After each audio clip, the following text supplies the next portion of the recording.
안녕하세요. 상속마스터 정변입니다. 근데 변호사님, 제가 변호사님 영상을 굉장히 잘 챙겨보는데 예, 왜 이렇게 다 어려워요? 이게 상속이라는 것이 법과 세금이 사실 용어도 어렵고요. 그 내용 자체도 매우 어렵습니다. 결국 이런 어려운 문제를 어떻게 쉽게 해결해 나갈 수 있느냐, 이게 변호사의 역량인데 저 같은 상속 전문 변호사가 이런 부분들을 잘 해결해 드립니다. 상속마스터 정변입니다. 상속 걱정 끝 돈을 벌래 정변이 딱이야. 오늘은 공동상속인 간에 많이 발생하는 문제인데요. 공동상속인 중에 어느 한 상속인이 상속세를 전부 다 납부를 했을 경우에 상속세를 납부하지 않은 다른 공동상속인에게 구상권을 행사했을 경우, 이때 구상권에 대한 지연이자가 언제부터 발생하는지에 관한 사례를 살펴보도록 하겠습니다. 이분이 되게 능력 있는 분이었던 것 같아요. 법률상 배우자가 있고 그 사이에 자녀가 있는데 그 법률상 배우자가 있음에도 불구하고 사실혼 배우자가 또 있었던 거죠. 그리고 그 사실혼 배우자와 사이에 혼외자도 또 출생을 하고, 그런 상황에서 이분이 돌아가시면서 본처의 자식이 이제 상속인이 돼서, 물론 어머니하고 같이 상속인이 됐겠죠. 그래서 상속세 신고를 하고 세금도 납부를 했어요. 그런데 나중에 혼외자가 본처 자식과 본처를 상대로 유류분 반환 청구를 한 거죠. 그러니까 이런 내용입니다. 미리 사전 증여를 좀 해줬나 봐요. 그 아버지가 이 본처 자식에게. 그러다 보니까 첩의 자식, 그러니까 혼외자는 자기가 상속인은 맞거든요. 왜냐하면은 이 자식은 직계 혈족이니까. 그렇죠? 사실은 배우자는 상속인이 아닙니다. 그러다 보니까 당연히 DNA 검사해가지고 내가 아버지 자식 맞다 이렇게 인정을 받고 유류분 반환 청구를 한 건데, 근데 문제는 이 유류분 반환 청구를 하기에 앞서서 이 본처의 자식이 본인이 상속인으로서 상속세를 다 신고 납부를 한 거예요. 그리고 중간에 또 수정 신고를 한 번 해서 이제 추가로 더 세금도 다 납부를 했고요. 그런데 그 이후에 혼외자가 소송을 걸어서 유류분 반환 청구를 하니까 이 혼외자에게 유류분을 반환하라, 이런 판결이 떨어졌던 거죠. 종전 상속세 신고할 때는 이 증여 부분이 포함이 되지 않았거든요. 법을 잘 지키는 그런 사람이었던 모양이에요. 본처의 자식이 상속세를 다시 신고한 거예요. 그 증여 부분까지 포함을 해서 본인이 상속세를 다 납부하는데 다른 공동상속인들을 대신해서 상속세 전액을 납부한다, 이렇게 해서 납부를 한 거예요. 이 사안에서 보면은 2016년 5월경입니다. 근데 그로부터 3년 뒤인 2019년 5월경에 세무서에서 상속세 조사가 나온 거죠.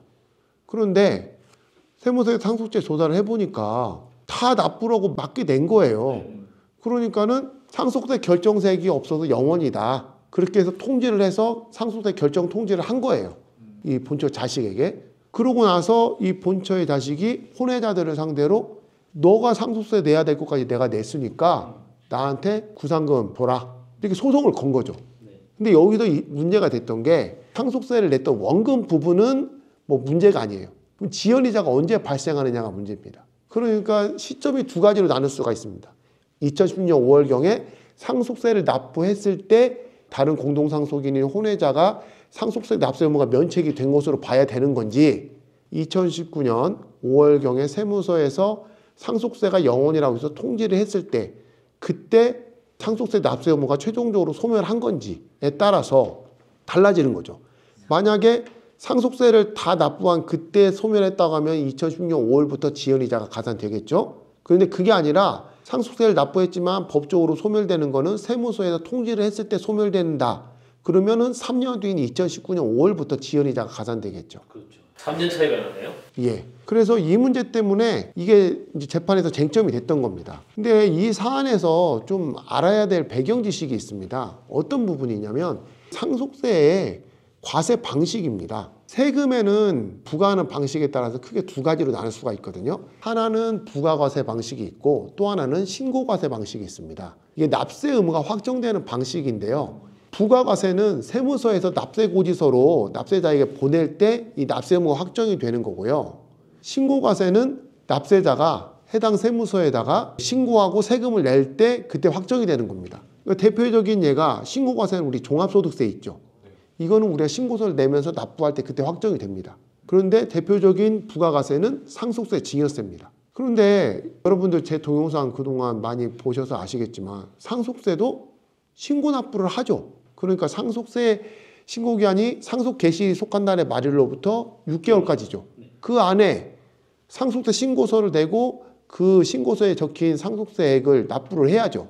납부 안 하면 납부지연 가산세 붙고 신고 안 하면 무신고 가산세도 붙고 이렇게 가산세가 붙거든요. 이런 의문이 있을 수 있잖아요. 아니 세금 납부했는데 세무서에서 결정을 안 해주면은 상속세 납세 의무가 끝난 게 아닌 꼴이 되는 거거든요. 그 문제가 이 사안에서도 그대로 노출이 되는 겁니다. PD님들은 어느 게 타당하다고 생각하세요? 세금을 낸 사람 입장에서는 내가 돈을 낸 시점을 맞췄으면 좋겠는데 법이라는 게 그럴 거 한 푼이라도 더 받아가기로 원할 것 같아가지고 저는 2019년 5월을 그 날로 기준으로 잡아서 판결 났을 것 같아요. 이 사안에 대해서요. 하급심하고 대법원의 판결이 엇갈렸습니다. 그러니까 하급심에서는 우리 PD님 말씀대로 세무서에서 상속세 결정 통지를 한 2019년 5월에 납세 의무가 소멸되었기 때문에 그때부터 상속세 대신 납세한 구상금에 대한 지연이자가 발생한다. 이렇게 봤고요. 근데 반면 대법원은 아니다.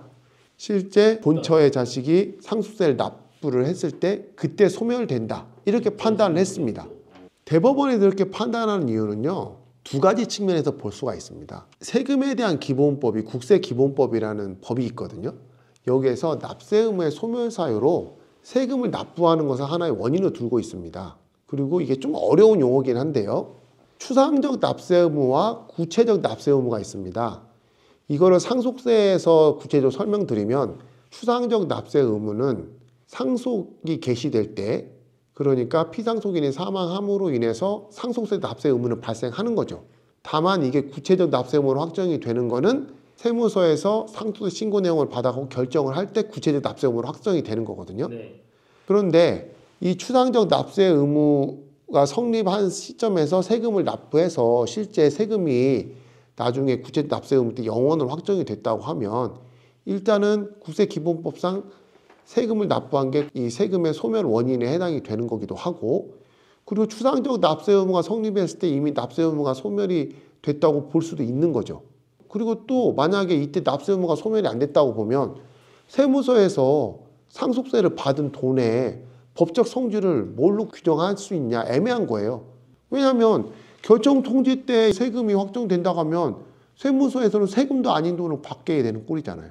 그러니까 이게 단계적으로 추상적 납세 의무가 구체적 납세 의무로 변환되는 과정에 있지만 어찌됐든 세금을 납부했으면 추상적 납세 의무가 소멸되면 그 뒤에 이어지는 구체적 납세 의무도 소멸된다고 보는 것이 논리적으로도 연결이 되지 않습니까? 그래서 대법원은 실제 세금을 납부해서 소멸이 됐을 때 이때 구상금에 대한 지연이자가 발생한다. 이렇게 판단을 한 거죠. 그래서 이번 판례를 통해서요. 상속세 납세 의무의 소멸 시기가 세무서의 결정 통지 시가 아니라 실제로 상속세 전액을 납부했을 때라는 판례가 명확하게 이제 설시가 됐고요. 그렇기 때문에 공동상속인간의 다툼이 생겨서 지연 가산세나 이런 걸 피하기 위해서 먼저 상속세를 다 납부를 하셨다면 그런 경우에 다른 공동상속인에게 구상금을 청구할 때 지연이자를 기산하는 시점은 실제 세금을 납부해서 상속세 납세 의무를 소멸시킬 때 이때라는 점을 이해하시면 될 것 같습니다. 모르면 돈을 벌어 알면 돈을 벌어 네 미래가 달렸어 지금 클릭해 결국 본처의 자식이 혼외자를 상대로 해서 혼외자가 내야 될 세금에다가 지연이자도 실제 본인이 냈던 그 시기부터 기산해서 다 받을 수 있게 그렇게 판결이 났습니다. 올바른 판결이라고 생각이 되고요.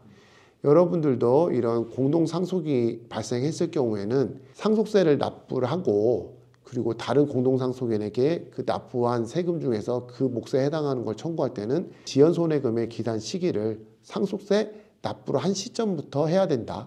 이 부분은 꼭 명심하시기 바랍니다. 상속마스터 정변이었습니다. 여러분들의 구독과 좋아요 부탁드립니다. 감사합니다. 지금 클릭해 상속마스터 정변 상속마스터 정변 복잡한 문제도 한 방에 해결해 쉽고 빠르게 똑똑하게 정변만 믿어